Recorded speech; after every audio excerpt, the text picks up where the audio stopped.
Hello दोस्तों, जय श्री कृष्ण।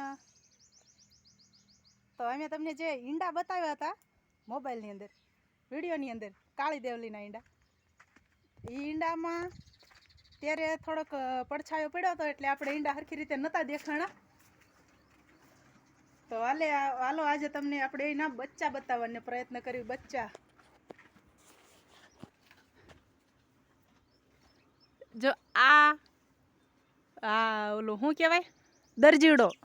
આ દરજીડાનો માળો છે અને એમાંથી બચ્ચા ઉડી ગયા અને એમાં આપણે બચ્ચા આમ થાય બતાવી શકવી એવા હતા નહીં। અને જે કાળદેવલીના ઈંડા છે એ બચ્ચા બની ગયા છે અને એ બચ્ચાની પાંખો પણ આવી ગઈ છે। પાંખોમાં જાણે કેમ હુળ્યું હોય એમ કાંટા હોય એવા કાંટા ફૂટી ગયા છે અને એ પાંખુના કાંટા છે। એની ઉપર પીછા આવશે એટલે તરત જ બચ્ચા જે છે એ ઉડી જશે। તો હાલો ઉડ્યા પહેલાં આપણે તમને બતાવી દેવી। અને કારણ કે પાંખું આવે ને એટલે એ બચ્ચા ક્યારે ઉડી જાય એ નક્કી જ ન હોય। તો હાલો તમને બતાવી દેવી બચ્ચા।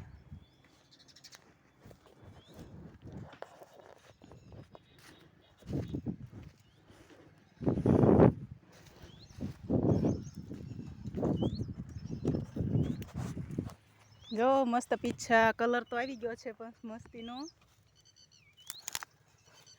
એક બચ્ચું કાચું છે અને જો કેટલી ઝડપી આનો વિકાસ થાય છે। ગઈકાલે જ હજી મેં જોયું ત્યારે આને ઉપર આ વાળ નહોતા, ખાલી કાંટા જ હતા અને ત્યારે પીછા પણ આવી ગયા। ખાલી 24 કલાકની અંદર આટલો બધો તફાવત છે। જો હુઈ ગયા હો, લપાઈ ગયા। જો એને બીક લાગે છે। આ નાનું બચ્ચું છે, જો આને કાંટા છે હજી આની પાંખોમાં। જો કાંટા દેખાણા, જો એમાં ગાંડું નીચે પડી ગયું।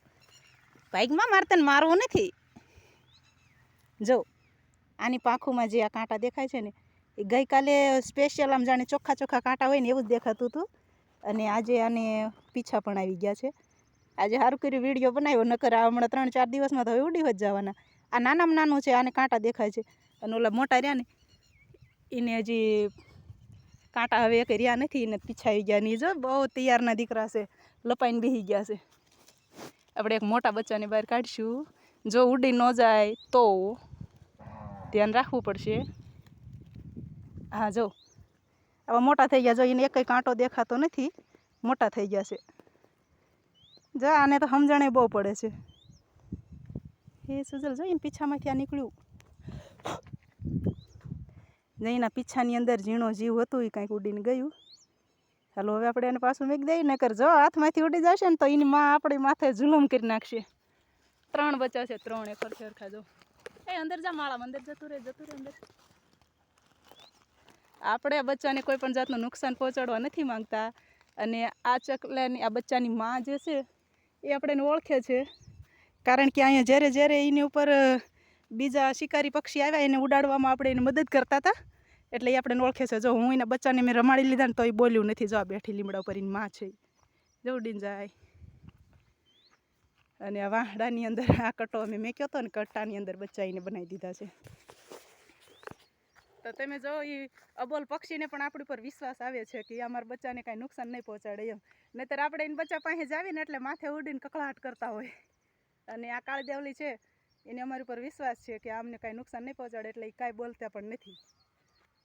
તો સારું હાલો, તે હોલીના ઈંડા જે હતા એ અમે તમને બતાવી ન હોય, કારણ કે એ પ્રભુ તું કરતું રહ્યો ને ત્યાં એક દી ખિસકોલી આંબી ગઈ ને ઈંડા પાડી દીધા। અમે ગામમાં ગયા હતા, ગામમાંથી ઘરે આવીને જોયું તો ઈંડા પડી ગયા હતા અને ખિસકોલા ઉપર હતા। એટલે નકરું પ્રભુ તું ન કરાય, જરાક આપણે હોય તેને આપણા બાળકોનું ધ્યાન રખાય। અને જો આ કાળીદેવલી જે છે એને સતર્ક રહી અને એના બચ્ચાનો ઉછેર કર્યો એટલે મસ્ત 3 ઈંડા હતા, એ 3 બચ્ચા થઈ ગયા છે। તો સારું હાલો, તો જય શ્રી કૃષ્ણ, ખુશ રહેજો।